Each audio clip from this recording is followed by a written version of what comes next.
Hey, this is Ryan with Unplugged, Unmuted. This is going to be episode 1 podcast. Excited for it, and thankfully I had some good people over at Saints Can Lie. Jake, Bryce, and John decided to do a podcast with me. Big thank you to those guys. We go over kind of how they met up, formed Saints Can Lie, and their discography, recent tourings, new album coming out soon. I think they said they're going to be teasing that a little bit next Friday. They're going to be teasing a single off of it. So excited for that. It's going to be fun. But yeah, this is a really fun podcast. Had a lot of fun talking to them. Hope you guys enjoyed listening to it. And before we jump into that, I'm going to play you guys a quick little snippet from their song Hey. It's one of my favorites by them. Enjoy.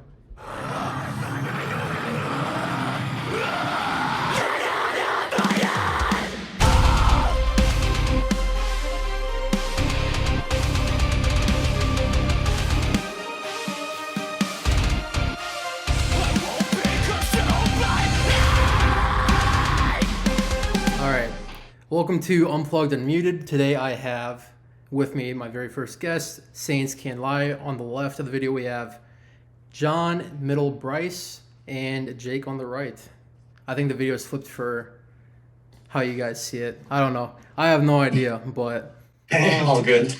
Yeah, no, Saints Can Lie is, I want to say, I would classify as metalcore. That's probably where we would roll with, the mark, yeah. Yeah, but I hear like in some of your music, some like Brand of Sacrifice with the chorus at least, or like this, kind of the choir instruments. Mm-hmm. So I don't if that's classified as like deathcore or something. I don't know. But anyways, you guys want to introduce yourselves a little bit? Yeah, I'm Jake. I'm the front man. I do mostly screaming, but I do a lot more singing nowadays as well. My name is Bryce. I'm the drummer. I'm also one of the primary songwriters alongside Hunter. And then I also handle all of our background stuff, your marketing, booking, social media management, that kind of stuff. Nice. And I'm John. I play bass guitar, and I also do backup vocals, help him out. Nice. Yeah, I was curious who kind of did more of the songwriting, because in my head it's like, oh, the vocalist writes lyrics and stuff, but it's like Motley Crue, the bassist wrote most of everything, and it's cool to see the drummer writing a lot of stuff too. I mean, I think Sleepwaker was like that too with Frankie Mish, but Neil Peart with Rush actually wrote a lot of their lyrics too. Oh, really? That's awesome. So, how did Saints Can Lie meet? And we'll go ahead and start this. So we met. Really, I met Hunter in I want to say 7th grade.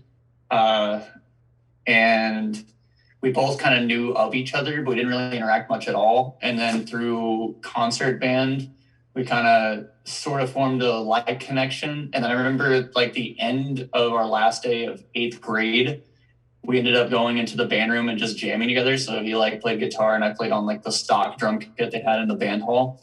And then fast forward 2 more years after that, we had this talent show coming up and we were all in marching band together. So we were friends at this point. Yeah. And he was basically like, hey, let's do a cover. And then one of our friends was like, you should do Terrible Things by Mayday Parade because I love that song. And I was like, I don't listen to them, but sure, why not? We listened to it and it's the most backwards lineup ever. So Hunter did guitar and sang. That much is fine. He was playing the acoustic. I did piano. And then he had Jake come in, who I didn't know at the time, just that he was his younger brother. And he did electric guitar. Yeah, I think so, yeah. And after that talent show, we were like, well, that sucked. Let's not do that ever again. Let's make a real band.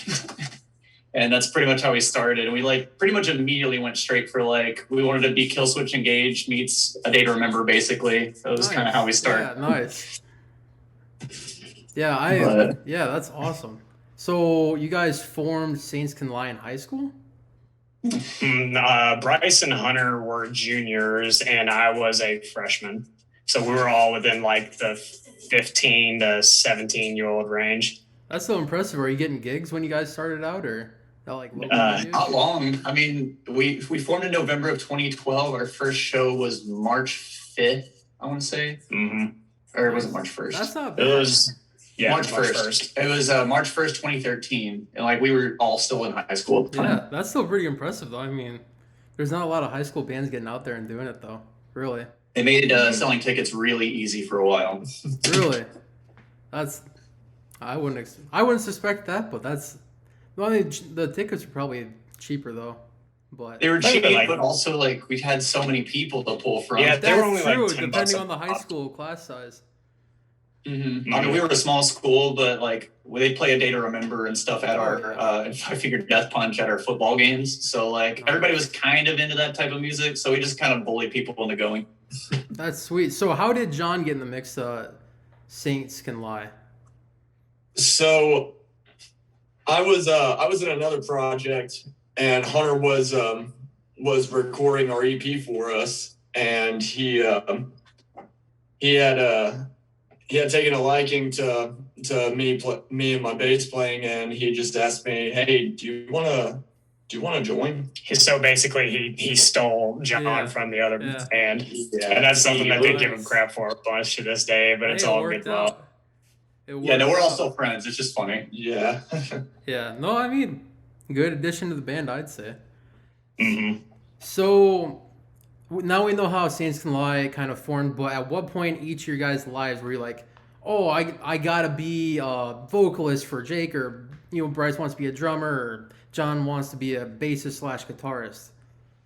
So basically, on my end, like Bryce had mentioned, me and Hunter are brothers. So it all started when I was maybe like 7 years old. I'd actually started out on the drums when I was a kid. It was the first instrument I fell in love with, and I could still say that I'm a big fan of it to this day. But we mainly grew up playing a bunch of like 80s metal covers. We played a bunch of like Ozzy, Van Halen. Nice. We didn't play shows. We would just get into our room and jam. So I had always seen myself behind an instrument for most of my life. And then once I was introduced to Bryce, and then we did that whole talent show together, I was in love with the idea of coming together and making a band. Unfortunately, Bryce already had the drum part covered. And I'd already kind of like messed around with singing every now and then because, who doesn't like sing in the shower or whatever. But then, I hopped on to the frontman position, and that was rough in the beginning, but here we are. Really, you're a good vocalist. Like, you got some screams, man. Because I think the Thank you. first Thank you. time I heard, actually, crazy thing, I just heard Saints Can Lie, I think on TikTok, through like Demi Bagby's page where she goes around to people in the gym. Oh, what are you listening to? Did she go to one of you guys in the gym or no? That was a complete stranger. Really? That was in California. That is Yeah. nuts. I That's was what like, my mind about it so much. yeah. So my theory is that we had another TikTok blow up literally 2 days before that, and it was literally some other band that uses meme format videos, mostly with their music, but for whatever reason they decided to make one using hate. It was like these I don't know, they almost look like recovery patients or something, but they're like dancing on their like walkers, Yeah. and it was in sync with our breakdown from hate. Oh, and it yeah, blew up. dude, I think I saw that. Yeah. Yeah, like 600,000 views or something, God. and we got a flood of like new people from that, and like we were in the process of working our way up to like coming back, sort of. Yeah. We've been writing like a lot of downtime since like the pandemic, but my theory is that video happened, and then the guy she went up to in the gym found us from that TikTok, added it to his gym playlist. Nice. And then he told me, because I reached out to him afterwards, that what happened was he had a different song on, but it was like he felt it was super inappropriate. So he hit next, and it just went straight to us, and that's what happened. Nice. So the amount of things that had to happen for that to that's like nuts. become another TikTok is crazy. And look, here But, we are yeah. in a podcast just because of that video, or a video. Just a random algorithm that fed me a video led to this. That's nuts. Dude, the internet's crazy. Yeah, it really is. It is. Out of nowhere. I know. So recently, the So What Music Festival is the most recent thing you guys did, right? For concerts. The Crown show The was the Crown most one? recent thing. Thanks for the was TikTok awesome. video. That was neat. So because Bryce sent that my way, and I looked on YouTube. I'm like, I can't. I tried because I wanted to come in with like a little bit of information about it. Be like, oh, how is this? Da, da, da, da. So Do you guys did you guys listen to Crown the Empire a lot before that? Oh, Yeah. they were the band that arguably at least got me into what I do today. Really? Oh man, dude, They that's kind of awesome. pushed us into everything. Yeah, they were the first show we went to as a band. It was at a very small, like maybe 150 cap venue, and it was for that album. Actually, they played it in its entirety for its launch. Wow. And I remember it was called the End of the World show because it was the Mayan calendar thing, right? Oh yeah, what was that? First. Yeah, December Yeah. 21st, 2012. Yeah. And so they played the Fallout in its entirety. And that we went to that as a group, and that was the first time we saw them together. So fast forward 10 years and we got to play that anniversary show. It's crazy. That is crazy. Absolute insanity. That's really nuts. That's cool though. Good for you guys. How do you like it? Thank you. I mean, it is so surreal that we got to do that because not only was that for me the first show that we went to as a band, that was my first concert ever. I was like a 15-year-old kid that got punched in the face like 2 seconds into my first pit. So, That's and then terrible. 10 years later, and I'm getting to play Yeah. with them. It Yeah. was such a milestone, and it was so humbling. Especially that album. Like it just had to be that album. We played the show with them finally. It's the craziest thing. It was super cool.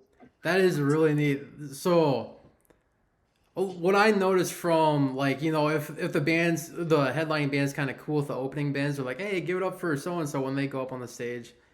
So sadly that'd been a cool show to see with you guys opening and then Crown the Empire. I like them too. Were they like, hey, good job, man, and give you like pointers or anything, or was it just kind of like, all professional, just kind of hanging out? I mean, when we went to Brandon to the bar afterwards, I mean, yeah, he was talking about how much we've just, because I mean, I don't know, I've seen him around for a long time, but he was basically just talking about our glow up in general. So I think they did check it out. I've known Brandon since the Fallout music videos. I was an extra in their Oh Catastrophe and the Fallout videos before we were a band, like right before. There's more history there for you.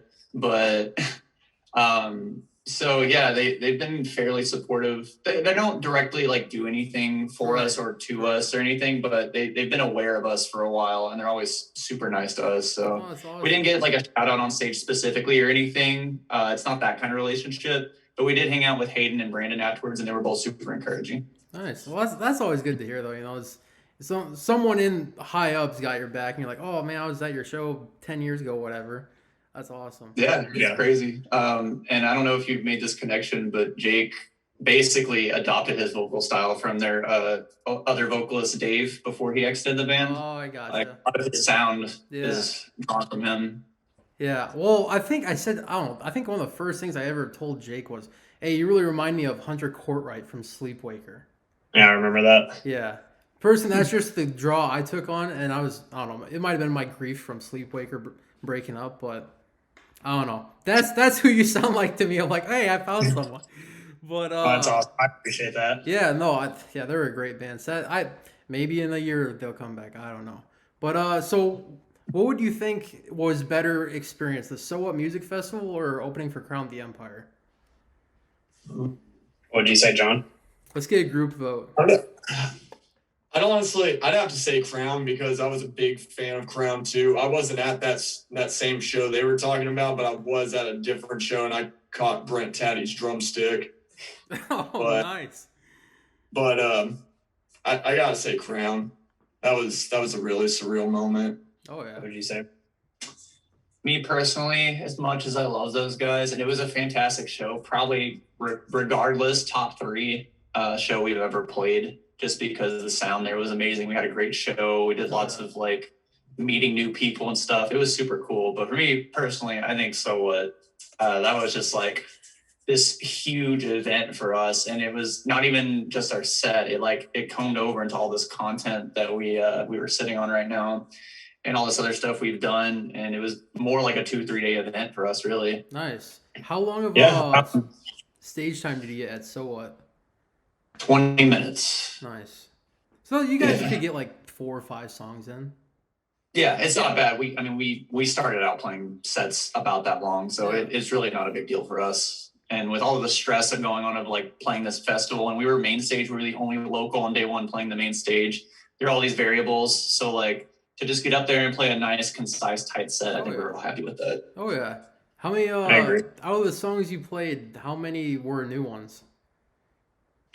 Most of them now. Yeah, as far as like album 2 stuff goes, it was all but one. Really nice. How'd the crowd receive that or respond to it?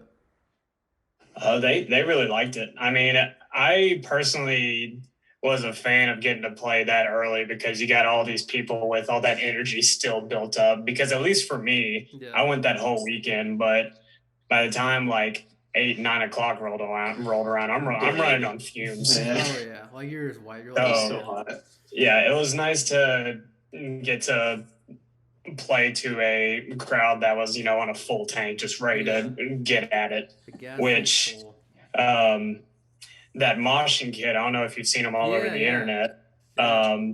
We got videos of him moshing to us, and we actually met his dad, and we're cool with him now. But Nice. it was just really great to see that kind of energy.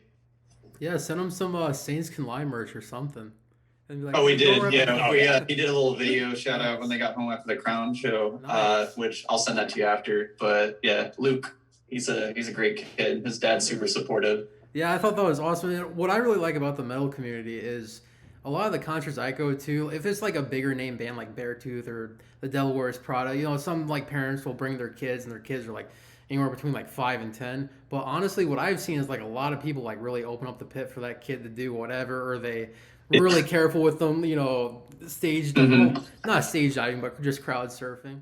Yeah. So that's That's really one of the nice. things I love so much about the metal scene is, there are some, outliers and some, I guess, exceptions, but for the most part, everyone out there is just so supportive. Oh yeah. No matter, what or who you are. It's, you fall down, you're instantly got like 20 hands waiting Yeah. to pick you back up. If you're a little kid moshing out there, they're going to give you the space. They're going to Oh yeah. let them just take them down everywhere. And it's just such a great community to be a part of.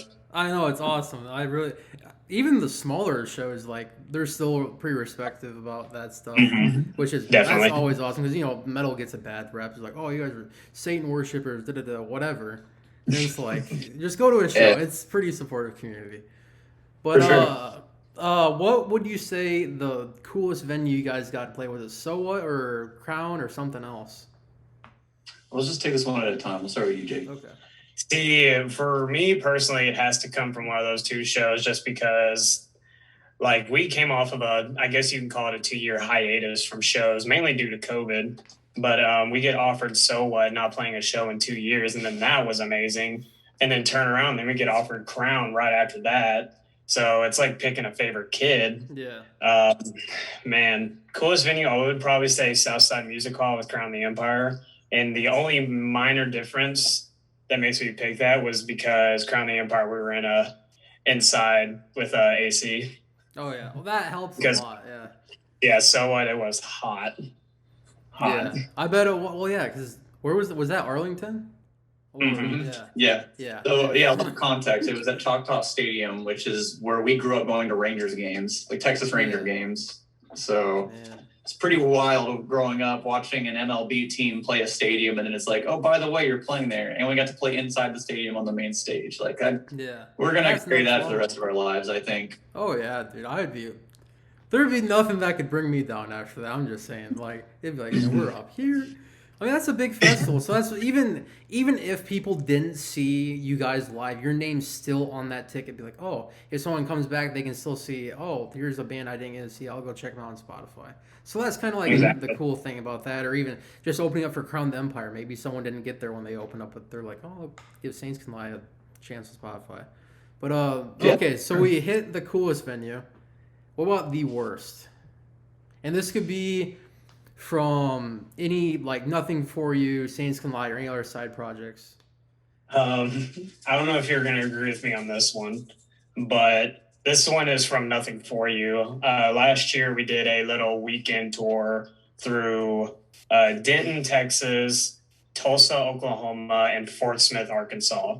The date that we played in Arkansas, we played at this little biker bar with an outdoor stage, and it was hot.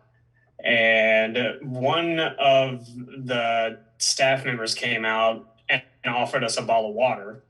We're like, yeah, it's hot out here. We'll take some water. And then she was like, cool, that'll be $1. It's like, really? Oh my god. It's like, I get it. Y'all are probably a small business and you got to make your money how you do, but We're all the way here from Texas. Yeah, and you can't even give us a bottle of water. I'm not gonna name names or anything, but it's just like, man, it was hot out there, and water. At that point, it's just like you just go to a Dollar General and get a gallon of water for $1 or $2.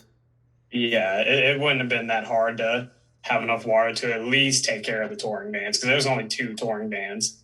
Yeah. So I mean, I don't know. Would you agree with that, John? Yeah. Do you have anything? No, that one takes it. Do you have anything as far as a worse venue for Saints or anything you've done? Nah, I mean, one of the worst venues we played probably when we were younger was I wasn't a huge fan of Sons of Herman Hall in Dallas. It was it's like a 2-story building, but we mostly weren't like around the bottom floor at all. There was this side entrance with a staircase, like a really steep staircase, and a door that went straight out to the stages on your right. Really small venue. And like, it wasn't the worst venue on the planet sound wise. It's not great. I don't think it would have held up now anyway, but just having to do all that every time. And there was never like the craziest draws. It was early, so I think we have some sentimental value to some, like 1 or 2 of the shows we played there, but I'm not super mad it's gone, or at the very least that we're not playing there anymore. Yeah. No, but that's mine. I haven't really had like a truly awful experience at a venue, I think. Not like that, at least. Once you find like 3 flight of stairs, you're going to be like, man, that takes the... Because that'd be my biggest thing. It's like, man, especially like carrying a whole drum kit, and then all your amps and guitar racks and everything. It's just... It's like... Because, well, the one I've been to most this year is Wildwood in Iowa City. And it's kind of like this older saloon warehouse type deal, and... It's just they have you pull up in the back. From what I've seen, just from seeing bands come in and out, it's just I think you walk just straight in, and then there's like 3 steps up to the stage. And I'm like, oh, that's relatively easy. So then when a band's going down and another one's going up, it's like they have like 8 people up there, and it's maybe 5 minutes to get up to sound check. So it's that's a mess. Really efficient. Been there. Yeah, it's super efficient. So, what year do you guys think you'll make it out to Iowa? Because that's when I'd get to see you guys. That'd be awesome. I guess as soon as we can make that happen. Say as soon as possible. I would love to get to see other parts of the country and meet a whole bunch of different people and get to share the music with them. Oh yeah. I want to be modest, but I think there's a good chance we're going to do everything we can to start getting out there more. Probably this upcoming year. There's a lot of stuff we got to get situated with the upcoming album first. And a lot that's going to go into that because we spent so much time on it. We want to make sure we market it efficiently and give it all the time and spotlight it deserves. Mm-hmm. But I think there's no telling what opportunities may or may not come from that. And that's kind of what I want to see unfold naturally and then go from there. But we do have some networking connections we've made over the past several years where I think traveling, at least to some extent, is pretty much guaranteed next year. Now, how much of it and where we go exactly is just going to depend on a couple of variables, but we definitely want to get out there. We've already talked about some like local state runs and stuff. So if we get offers, anything's possible. Yeah. Yeah, it just depends if another band comes through Iowa and they're like, hey, we really like Saints and let's drag them along. That'd be really neat if you're like one of the, like some bands will take like, hey, we're going to take like 3 or 4 bands with us and then grab like 2 locals. That's what Enterprise Earth did. They took, that's what Fit for an Autopsy did. They grabbed Enterprise Earth, Signs of the Swarm, Great American Ghost, and like one other band from like the UK. So that's one of the shows I've been to this year. But what would you say the craziest thing that happened at one of your guys' shows? Oh man, Have you ever seen someone get knocked out? Like in a pit? John's grandma. You gotta tell this one. You want to tell this one? Yeah. So it was one of my grandmother's first time ever being at a show, and she didn't really understand the concept of moshing. Right. So she stood right in the middle of the pit taking a video of us, and a pit broke out.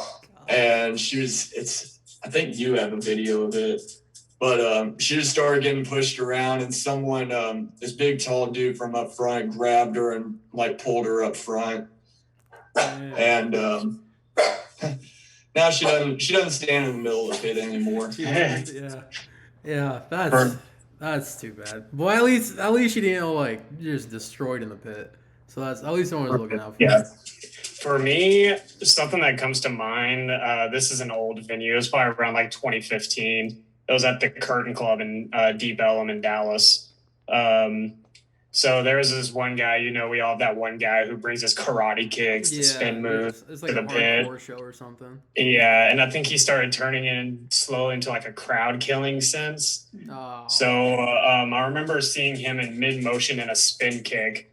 A security guard grabbed him in motion and threw him out the exit all in one go. And that was so cool to see. That will stick with me for the rest of my life, probably. Dang, son. Yeah. So it's like, different genres of music have different types of moshing. Like, if you're listening to, like, Knocked Loose, I can see that being, a moshing move. But, more metalcore, maybe not so, That was what was weird about it. Because, it was like, I can't remember the lineup exactly, but I'm pretty sure it was, like, mainly just a bunch of metalcore. Yeah. So it was kind of weird. Yeah. Wild. Yeah, that's crazy. So, have you met anyone that you didn't expect to be at your show? Like, let's say Crown the Empire just randomly showed up to a Saints Can Lie show. Or have you met anyone else, like, kind of, not to, like, your biggest idols ever, but to even be like, that's a cool band member or whatever. Mm-hmm. Believe it or not, one of my biggest idols ever.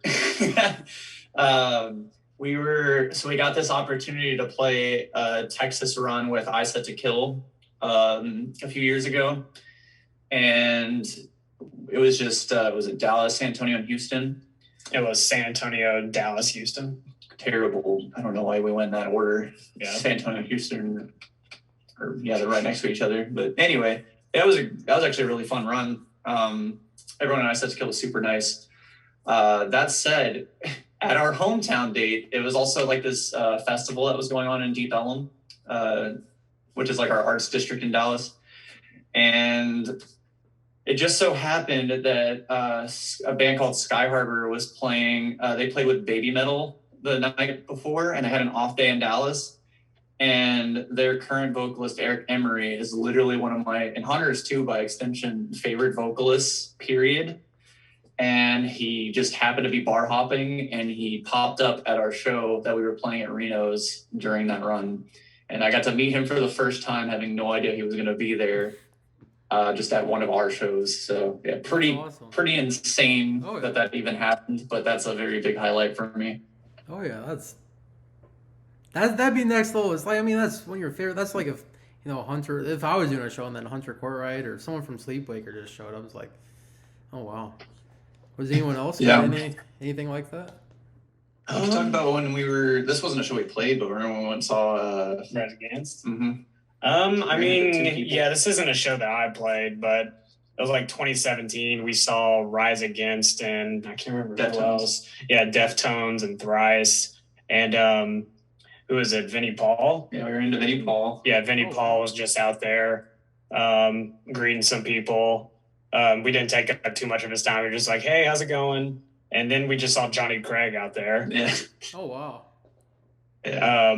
I'm not like idolizing either of those people, but it was just kind of cool to yeah, it's still well-known people at that level just walking around. Yep. I think that's all that comes to mind for me. Do you got anything, John? Not so much. I don't know if it really counts, but just being backstage at So What. Yeah, you run into a lot of people there. That was for sure. Like we ran into Will Ramos. That's next I got level. to talk with JT from Era for a long time. I talked to one of the vocalists from Volumes. It was just like having backstage access at a festival with that many artists. That's what made the experience kind of ridiculous for me. It's just like you're constantly around people that you look up to, and they're just out and about. Like you're in the area that they're in. So it was strange, but it was super cool. Did you guys see Lorna's set? Oh yeah. What do you think? Oh yeah. Was that pretty sick? Yeah, Will is a phenomenal vocalist, and I think I only was able to catch To the Hellfire, their last song, and then he did the whole and part, and he nailed that, and it was like, man, what a vocalist! He's effortless live. Like literally, whatever range he's going for, it's like he's there. It's perfect. It's awesome. And yet, like literally, when he's not performing, he's like just like this energy. He's just like running around like super calm. It's so funny. He's nuts. He's another creature, man. Because so I got to see Lorna go to at Wildwood in Iowa City again. It was like May 1st. Then he posted on his Instagram story after the show. He has this Nerf sniper rifle, and this is like a 2-tiered venue. Yeah, He's I saw that. His band members down from below. Sniper, that was hilarious. Little Nerf dart gun. It's like, leave it up to Will, man. He's just a goofball. Did you guys get to talk to him? I didn't get to talk to him. I did run into him like as he was like heading towards their set. Like I was leaving like the backstage area to come out to our merch table, and he was coming back so he could get over to the stadium for their set. And so like we ran into each other, but it was nothing more than like a hey, what's up? And then he like took off, and I wasn't gonna interrupt him when he was heading to his set. But yeah, he's super calm, super chill, like vibe kind of guy. But he seems like an awesome person. Oh yeah, I'm sure he is. That's just getting that I guess that close experience. Like, oh man, I'm sharing a stage with Lorna Shore. Like that's probably one of the biggest bands in the highlight right now. Just with vocals, easy, ridiculous. Well, I guess one way you could grow Saints Can Lie is just have Jake do a vocal cover of Into the Hellfire. Like, oh man, they're dead by now. Probably. Yeah. I mean, you got good vocals, dude. I mean, you can try it. You don't have to record it, but you can at least try it. You just mess around with it, yeah. Maybe. I'm pretty sure some guy on YouTube had like a cover of it, just a one take in like 2 days. It was ridiculous. But okay, so has anyone reached out to you guys on social media that you guys didn't expect to hear from? I mean, this is recent. It's not a person, but after our Crown the Empire show, PV, the amp company, they ended up liking the pictures that we posted of it. And that's cool and all, but they also ended up following us after that. Nice. So that's really cool. Shout out PV. Oh, yeah. Literally, they're following like 300 people, and it's like the PV brand. They've got like hundreds of thousands of followers, and we just happen to be one of the people they follow. And so I'm like, y'all want to endorse Hunter? We are open to that conversation. Oh yeah.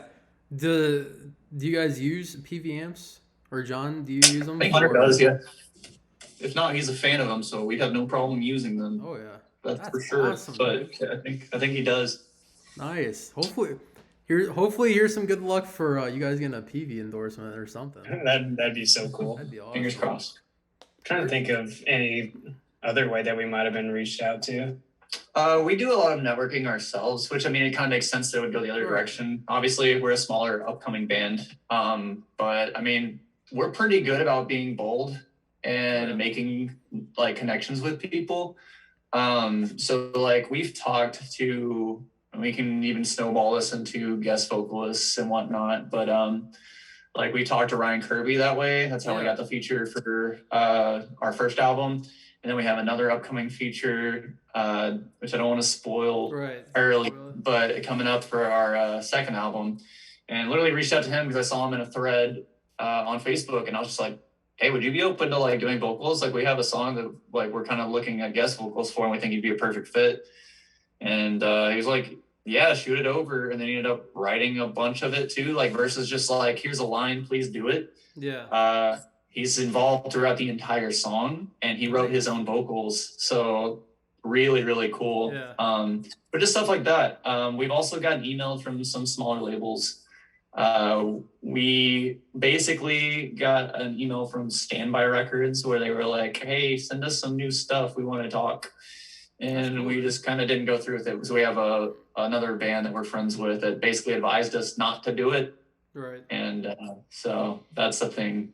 But yeah, it's more like self-made and then like created opportunities. Like we'll talk to somebody and then they'll have connections. They're like, I could open the door. Yeah. But that's kind of where that ends. Like nothing like insane, like Will reaching out to us and be like, hey, you guys are sick, like nothing like that. No, that'd be next level, man. Yeah, for sure. Maybe maybe with a new album. Never know. Who knows? Who knows? The sky's the limit. It is. All right, so we went over who you guys kind of got recognized from over socials and in person too. So I know Jake and John have nothing for you as a side project. Bryce, do you have anything, or do you guys have anything else? I'm working on some solo-ish stuff in the background with Hunter's help. And my idea for this project is I want to make songs with people that I look up to in the industry. That doesn't necessarily mean they have to be in giant bands. Right. It's just people I personally like. And I have one vocalist lined up already. I haven't started writing the vocals to the song yet, but that's something I'm working on. I used to be in another band. We did basically gent type stuff, like Tesseract-ish. That didn't end up working out, but I did that for the last 3 or 4 years. That's basically the only thing I had on the side, but I don't know. I mingle with some artists here and there, so maybe something down the line would happen, but anyone who's reached out to me in the last couple of years can tell you I just don't have time for it. Right. I've had a few, especially when that band didn't work out, I probably got 20 messages asking if I wanted to join another band, which is super humbling. Yeah. I didn't realize anyone even cared. But it's just, I wanted to focus on this. I needed to clear my head. It was kind of like a mental hurdle I had to overcome. Right. And thankfully I had these guys to walk me through that. But yeah, I'm mostly just focused on Saints and pushing that as far as it can go. That's all. I think it can go pretty far, honestly. I really think I feel good about the new stuff. I will say that. I feel very good about it. Feel very good about it? Mm-hmm. So we can start talking some small details if you want to transition. I didn't think about it. There was one thing. So my fiance and I went on this cruise with Spirit Box. And a Coheed and Cambria was their cruise. Right. The only thing I wanted to add to that past topic that I just thought about is I talked to Zev, the drummer from Spirit Box, because I have a very light relationship with the guys in Spirit Box. Been talking to them since right after their first, I think it was their first single after their original EP came out, way before they blew up. But Zev actually recognized me and told me, hey, you play the Maple DW kit, right? And I was like, yeah, I sure do. That's awesome. So man. I don't know where he saw that, but that was probably one of the craziest things that's happened to me personally. I mostly knew that kit was Saints, so it could have been Saints. I don't know. Right. Maybe a Facebook video ad or something, but he didn't explain where, but he knew what kid I played, so that was a big moment. That is a big one. I mean, you said that was their drummer? Mm-hmm. Yeah, so I guess he looks out for that kind of thing. He's like, oh, hey, this is that guy. Yeah, that's still really cool though, man. That's big. Mind blowing for sure. So let's talk about your first EP. Sorry, John. Well, just for 10 minutes or whatever, but he's played it live. I can get you some. Yeah. So, what was the inspiration behind most of that music? What was your inspiration, or what motivation did you pull from bands? Crown the Empire. Lot of, I would say, a good chunk of Memphis Mayfire as well. Yeah. So a lot of just the 2012 through 2014 Warped Tour scene was kind of where we were at. With some light elements that'll come into play more modern now that we were kind of toying with back then. You'll notice that there are still synths and some light orchestra type stuff going on in the old material. Hunter was kind of getting his feet wet there. Oddly enough, that album was 2 years old when it released for us, just because of the production cycle was pretty rough. But we were in high school when we wrote most of that. Yeah, that's still really impressive, though. I mean, I wasn't doing anything like that in high school. I could play maybe My Curse by Killswitch, maybe. That's a good song, but that's cool. Good on you guys, man. That's really good. Thanks. Yeah. But, that kind of covers our inspirations. Just a lot of that era in general, which is why we kind of put it down. We're like, well, we want to do new things. We don't really want to go through this whole process again just to kind of make it sound better. Right. when we were already spent too much time on it. Which we are proud of the songs. Like I think some people think we hate that album. It's not necessarily that, it's just that we were really young and it was already behind us by the time we were ready to put it out because of all the delays. Right. And as a young up and coming band, that was a lot to work through, and that was probably our most volatile part of our career personally. Yeah. But yeah, I mean, any questions you want to ask about any of the songs or where Headspace was or anything like that, we're happy to answer. Yeah, so I was just really curious. It's like I just listened to your guys' discography again while I was at work today. I'm like, honestly, I know Jake, when I first talked to him, he's like, yeah, we really think that, Hate and Persevere are the songs we kind of want to aim for. At least to my understanding and sound-wise. Is that correct? I mean, yes and no. I think as you get towards the end of our first album, the closing track, Facing Grace, I feel like that's when a lot of our writing and sound styles kind of started to fall into place. But it's just kind of like how Bryce said, we started recording songs for that album when they were already like X amount of time old. So it's just kind of like, I don't know. I feel like the first album was a big writing process for us. And like he said, we were really young and everything was just kind of like a learning process. Right. And then by the time we got to the end of writing and recording that first album, I think we really started to mature and fall into place in our position as writers and musicians. Right. You found also being that young, we wanted to do an actual 10-song album instead of a 5-song EP, which most bands should probably start with. Just because everyone started with EPs, we were like, screw that. We're gonna be big boys. But these big boys were 16, so I think we bit off more than we could chew, honestly, too, because we didn't really have that songwriting experience yet. Ultimately, I think we could probably all agree there's like 3 to 5 songs that if we really wanted to, would probably salvage just to kind of like maximize what we had going there. Right. But at the end of the day, we really are just excited to move forward. Oh yeah. So Dear John, Sky Burns Black, Drowning, and Facing in particular are the songs that I think that we're most happy with. Like playing them with what we're able to do now live still translates pretty well. Oh yeah. But outside of Dear John, we really don't play anything from it anymore.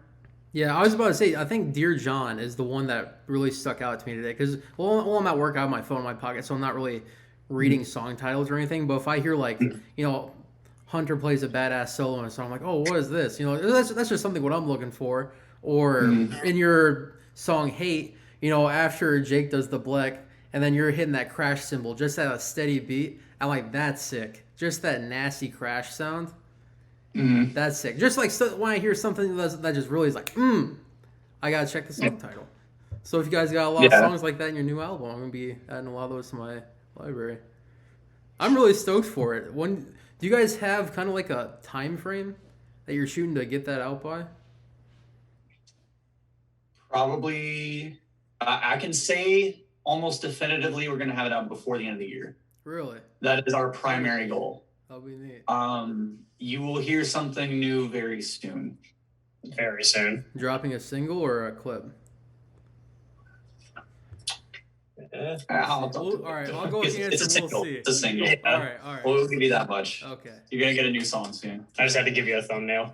Yeah. All right. Let's get on the bottom left corner of the thumbnail. How about that? I'll just It's like, I don't know, man. No, that's cool though. That's cool. Yeah.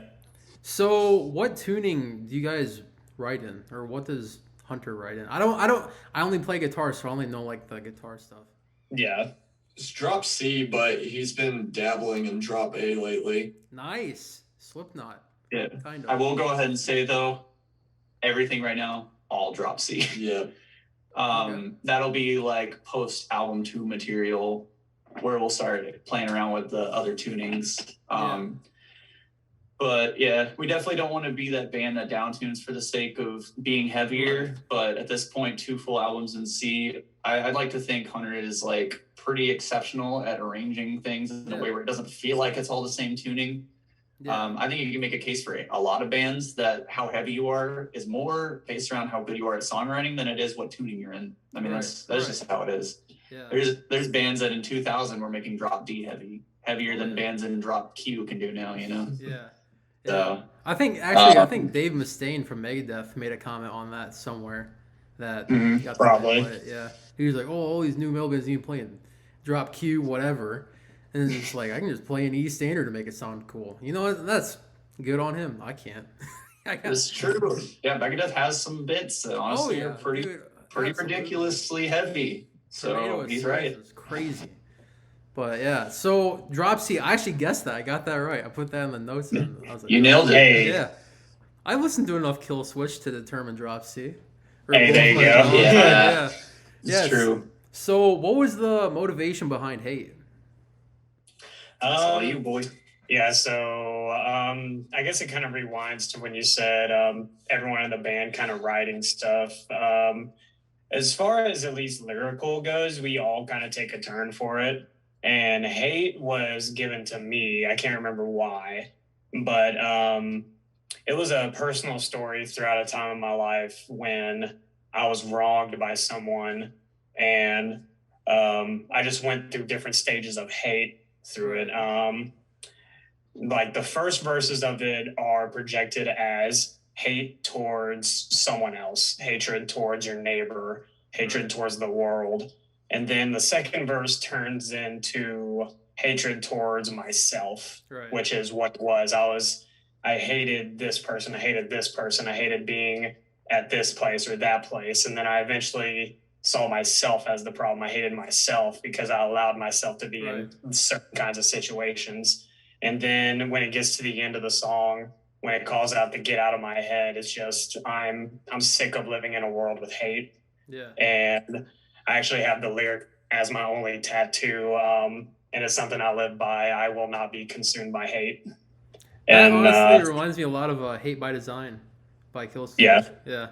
That's nice. So yeah, hate just basically comes from a story where I lived in a world of hate, and I swear to never live by it again. Yeah, that's awesome, dude.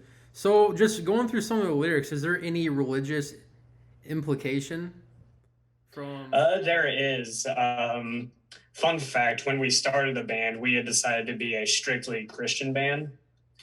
To be fair, a lot of bands, that was like kind of the popular thing to do, even by bands I think that were kind of more secular. And I don't mean that in any kind of offensive way, but like that was a whole market. Like Christian metalcore is huge between bands like Prada and August Burns Red. Like that was its own market that was almost more stable than being a normal metalcore band because you attracted an audience that had nowhere else to go essentially. You're hitting a nice and we didn't do that. We all grew up I don't know about you, John, honestly. But like we grew up with Christian backgrounds.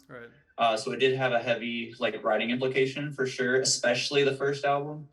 We're a little more, it still influences our writing, but this upcoming record is a lot more about like whatever you want to draw for it or from it, because it's more about like mental health and personal like just the human experience, honestly, different things you go through over your course of your life.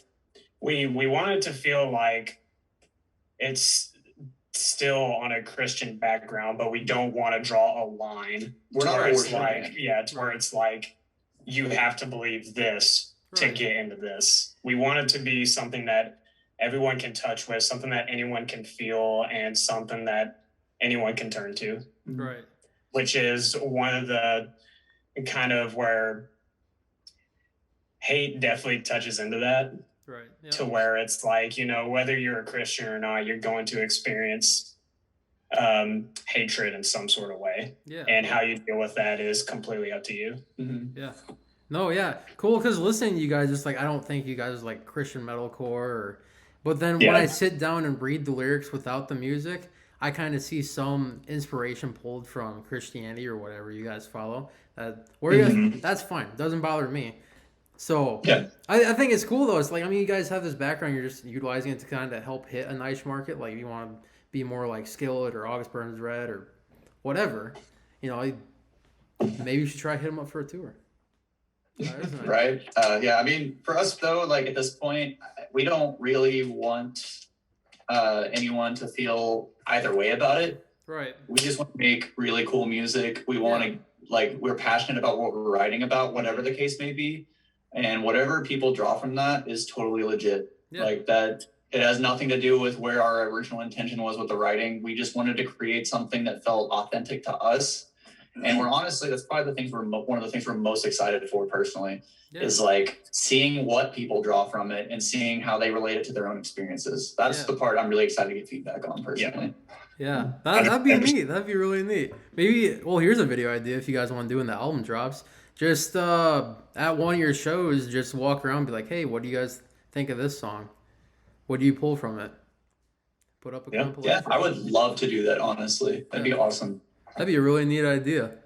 So I want to talk on Persevere just a little bit before we move on to more of the new album stuff and talking about that or what inspiration you guys got. So Persevere Drop C, what did that kind of derive from? Is that kind of just like a follow-up on Hate? Persevere came first. So it actually... Yeah, Oh, it's 2017, right? Oh, I had them flipped in my head. 2018. Was it 20? I thought Hate was 20. Or you might Hate was 2019. He's right. I'm not perfect.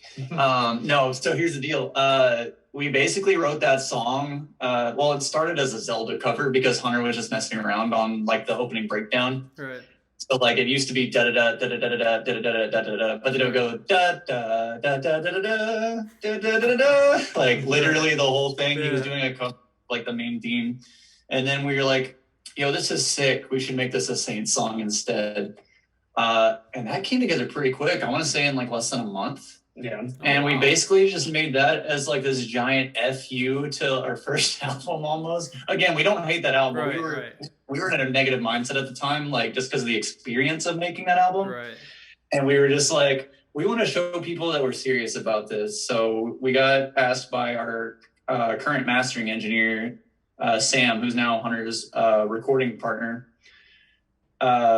to go record with him. And he was like, you guys done real drums? And we were like, nope. And he's like, all right, well, that's done. Let's do that. And so we just did everything ourselves. He helped us with the vocals and actually spent time with our vocalist at the time, Blake, to basically transition him from the album one stuff and to like a more like just putting more time into the vocals and making sure it sounded good. Because in our opinion, the weakest part was the choruses and the clean vocals. And we really wanted to stress that we were going to put in the time to fix that. And the songwriting approach was essentially just everybody on all cylinders showing what we were capable of. Like we were still pretty young at this point, but like, you know, we wanted the blast beats and the fast double kicks and then the Hunter solo. And then our other guitarist, Johnny, he actually did the melodic solo in the middle. He's not in the band anymore, but that second guitar solo is actually his, which Hunter re-recorded for the new album, and he plays it live now. But we actually, like, we still give him credit. He's a fantastic musician. But yeah, that's what Persevere was. And then lyrically, kind of the same deal. It was like about our struggle to survive as a band at that point and just pushing through it. And we realized that it worked with what we were looking for with the album, so it's going to be on the new album as well. Nice. Is Hate and Persevere going to both be on it? Yes. Yes. Nice. Both re-recorded. They will not be exactly the same. Are they remixed too? Mm-hmm. Nice. Yep. Yeah. Everything's from the ground up. Well, I can just tell you, Hunter's been partnered up with Sam since Persevere, and they do video game soundtracks and stuff now. Nice. He's been recording for a living since we made that song, and he will be mixing the album himself. And I say he will. He already did. It's done. Right. But anywho, yeah, you're going to be happy with the mix. He spent... There's no other person on this planet that could have given this album the attention that he could. Well, that's good. You guys have that connection with that guy, and he's kind of like, oh, these guys kind of going... Well, I mean, Hunter. Hunter did the mixing this time. Oh, Hunter Sam is mastering now. Okay. So he didn't master the album, but Hunter did all the mixing himself. Nice. That's sweet. So, with the new album, when did you guys start making it? Oh, that was before my time. In the middle of the first album. Yeah. Two of the demos at least started while we were finishing the first album. And one of them turned into Persevere. The other one, I want to say it might even, I can't remember if Hunter said it was older, if it was right after Persevere. But it's going to be the second to last track we play on the album. And yeah, that song is basically like 6 years old. Yeah, it's pretty old.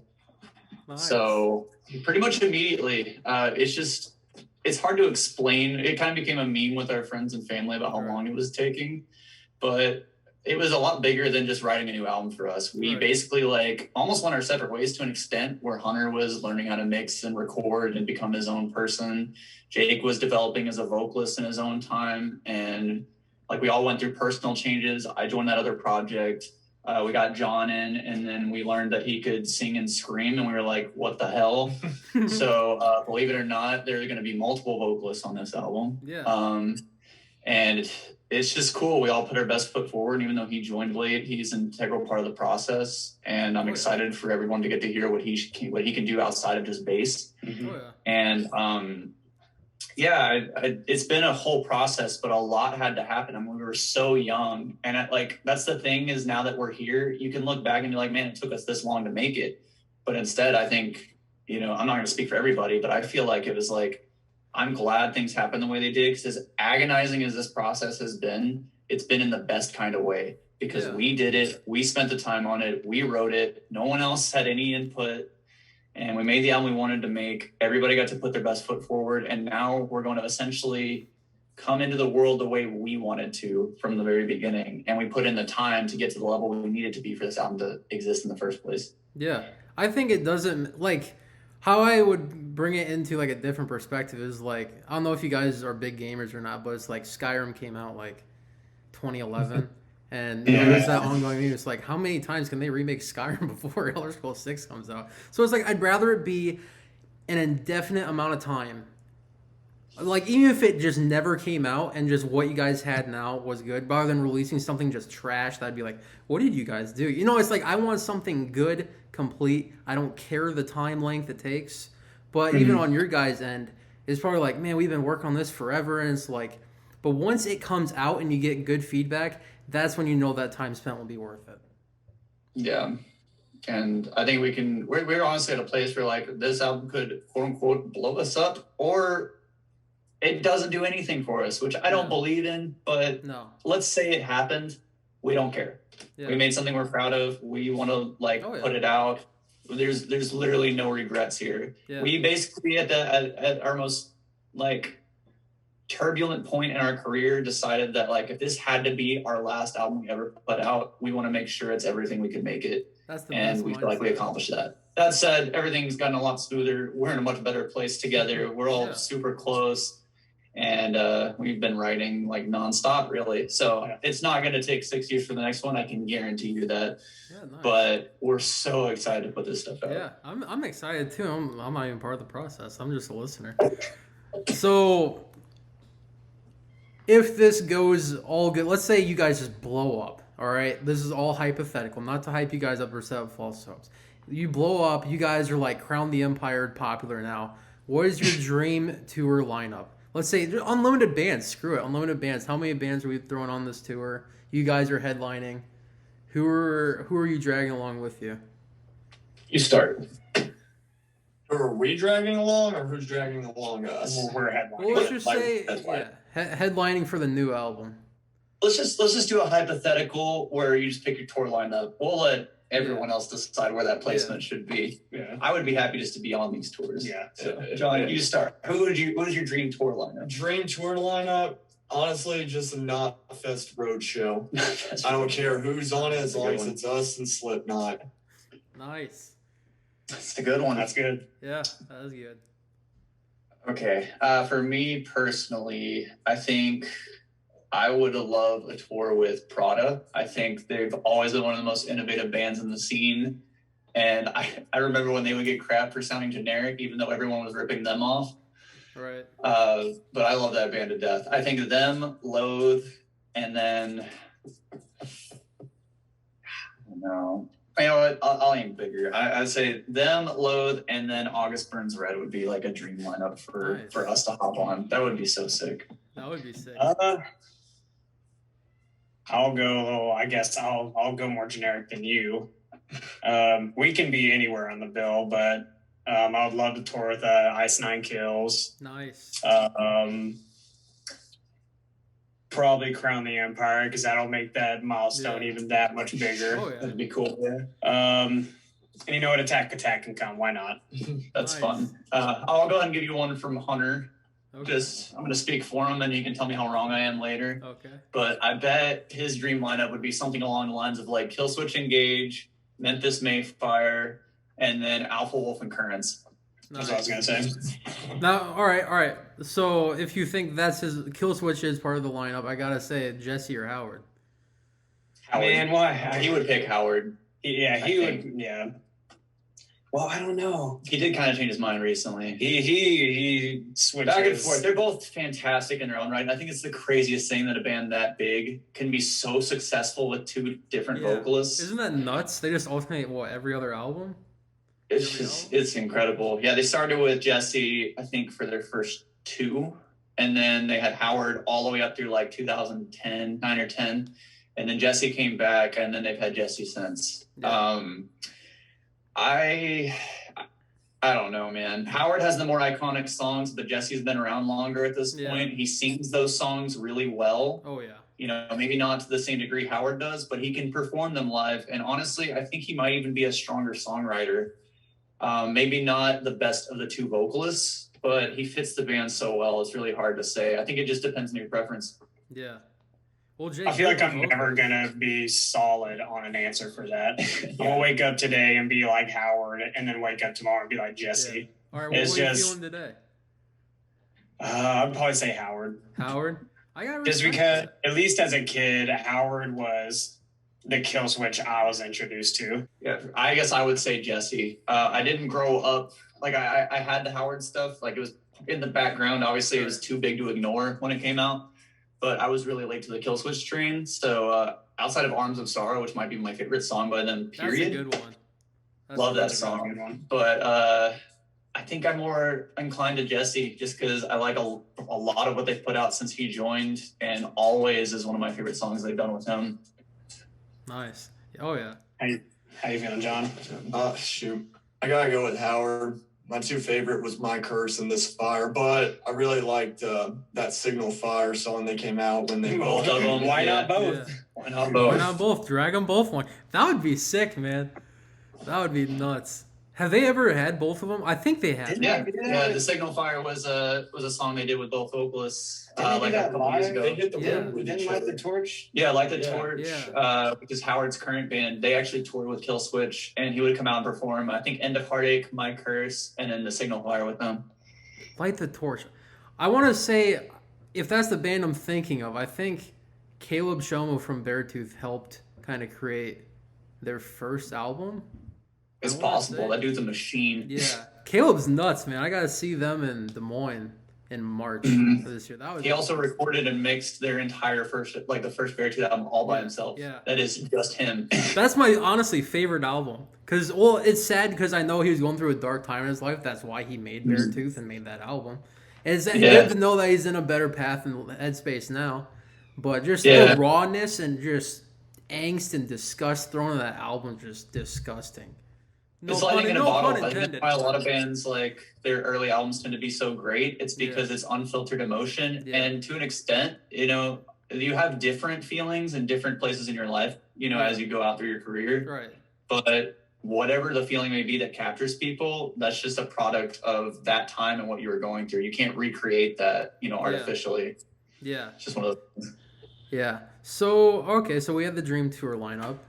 And is there anything else you guys want to add to this? Do you guys have a merch shop? I looked, but I couldn't find anything. We don't have a public one. I don't think this is a big spoiler. I'll go ahead and say it. I have recently built us a website, and there will be a merch store through there. So once we start pushing the album stuff, you'll see that, and there will be a place to buy a ton of new merch. We're working on all the details right now, but it's coming. All So right. currently, no, but there's a lot that will be available soon. Nice. Yeah, so when you guys drop that, I can add that link to the bio of this video. Cool. So, Sounds yeah. good. Yeah. If there's anything else you guys want to add, otherwise we can call it here. I mean, Bryce definitely touched up on this earlier, but this album has been so long of a making, and whoever hears it, I just want to thank everyone for the patience, and I'm proud of it. I know these guys are damn proud of it. Oh, yeah. And whoever hears it, I just hope that you will hear the hard work that we put into it. Oh yeah, I'm excited for it, and I don't know what I would have to do for this, but if I could pre-order a CD and just have everyone's signature on there with like a date it was signed, I'd pay an extra $10, $15 for that. We can definitely make that happen Yeah. without any extra. Yeah, save the money. Let's throw it But in yeah, there. we I'll can save take it your for a effort. tour if you guys come by. How about that? That'd be sweet. We can do that too. Yeah. Or no, I'll save the extra money to go buy a ticket if you guys swing through Iowa. There you go. I'm Yeah, hoping ship you a guys CD. can, It'll be man. signed. I'm hoping You you got it. guys can. I am so like that'd be awesome. Wildwood, I would say probably the best venue in Iowa for food. We had we had Execution Day, Curses, Fit for an Autopsy, like all these big name bands come through. Like, man, Wildwood's got some awesome food. They have like these great wings, cheese curds, brisket burgers, stuff like that. And, Heck yeah. Yeah, I think Jason Caudill, the guitarist from Sleepwaker, someone was like feeding him like a chicken strip while he was like doing his set. Like someone was like this in the pit, and he's like, "Oh, Yeah, that's thanks, man." right there. Yeah, there was some good That's awesome. food. Yeah, that was good stuff. But yeah, I appreciate you guys being on here, and I will send you the link when it's up.